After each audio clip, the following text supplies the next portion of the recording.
स्कूलों की फीस संरचना पर छात्रों और अभिभावकों से मिलने के बाद मीडिया से बात करते हुए दिल्ली की सीएम रेखा गुप्ता ने कहा, दिल्ली में अभिभावकों के साथ अन्याय हो रहा था और जब स्कूल फीस बढ़ाते थे तो सरकार को कभी परवाह नहीं होती थी। फीस संरचना को विनियमित करने के लिए कोई कानून नहीं था। हालांकि सिर्फ 2 महीने सत्ता में रहने के बाद हमारी सरकार दिल्ली के 1677 स्कूलों की फीस संरचना को विनियमित करने के लिए कानून लेकर आई है। फीस अब तभी बढ़ाई जा सकती है जब अभिभावकों और स्कूलों के बीच आम सहमति हो। नए स्कूल फीस विनियमन लाने पर दिल्ली के शिक्षा मंत्री आशीष सूद ने कहा, पीएम मोदी सीएम गुप्ता के नेतृत्व में हमारी सरकार ने स्कूलों में लूट को रोकने के लिए एक राजनीतिक इच्छा शक्ति दिखाई है। यह आप द्वारा भी किया जा सकता था, लेकिन छात्रों से पैसे वसूले गए।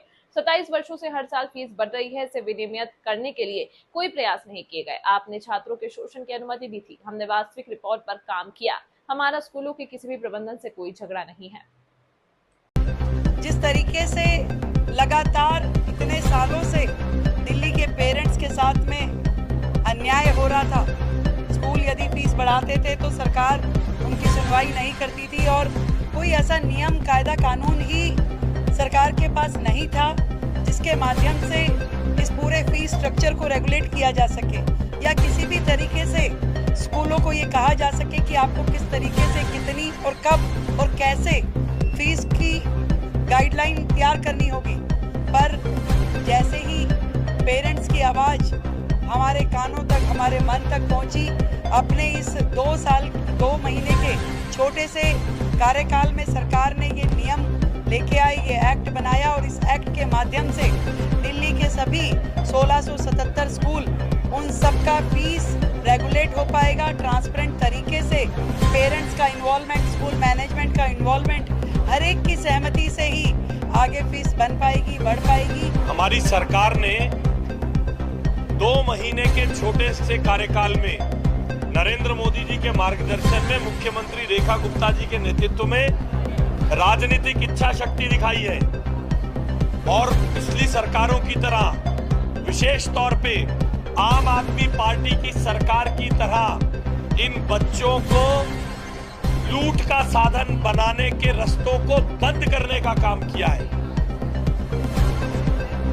ये काम उनके पास भी करने का मौका था अगर उन्होंने बच्चों के मानसिक दबाव को, बच्चों के ऊपर दबाव डाल के उनके पैसे जो स्कूल छीन रहे थे, एक्सटॉर्ट कर रहे थे, उससे अपनी राजनीतिक महत्वाकांक्षाओं को पूरा करने के लिए स्कूलों से अंडर द टेबल सेटलमेंट करने का काम किया था। 27 साल से हर साल फीस बढ़ती थी। रेगुलेट करना और ट्रांसपेरेंटली रेगुलेट करने का प्रयास नहीं किया गया और मैं बहुत जिम्मेदारी से ये कह रहा हूं, स्कूल फीस बढ़ाते थे। आम आदमी पार्टी की सरकार एक झूठा हमला करती थी स्कूलों पर और फिर टेबल के नीचे आम आदमी पार्टी के बड़े बड़े नेता हाथ मिलाकर बच्चों पर मानसिक शोषण होने देते थे। ये डीपीएस के लोग बता रहे हैं 2020 से कोविड के जमाने से 2020 से हम लोग सर इस लड़ाई को लड़ रहे हैं। किसकी सरकार थी 2020 में? 21 में किसकी सरकार थी? 22 में किसकी सरकार थी? 23 में किसकी सरकार थी? 24 में किसकी सरकार थी? 25 में हमारी सरकार ने डीएम की कमेटी भेजी जिसकी रिपोर्ट के आधार पर कोर्ट की लताड़, पहली बार डीपीएस कोर्ट में केस हारा है। पहली बार 2 केस कोर्ट में हारे। डीपीएस ने ऐसा नहीं है, इस सरकार के खिलाफ कोर्ट में जाने की कोशिश की मगर राजनीतिक इच्छा शक्ति के साथ जायज रिपोर्ट पर काम किया। हम किसी स्कूल से, किसी मैनेजमेंट से हमारी कोई लड़ाई नहीं है। हमारा केवल एक पर्पस है, हमारे स्कूल दिल्ली के बच्चों का मानसिक शोषण, उनका इमोशनल अत्याचार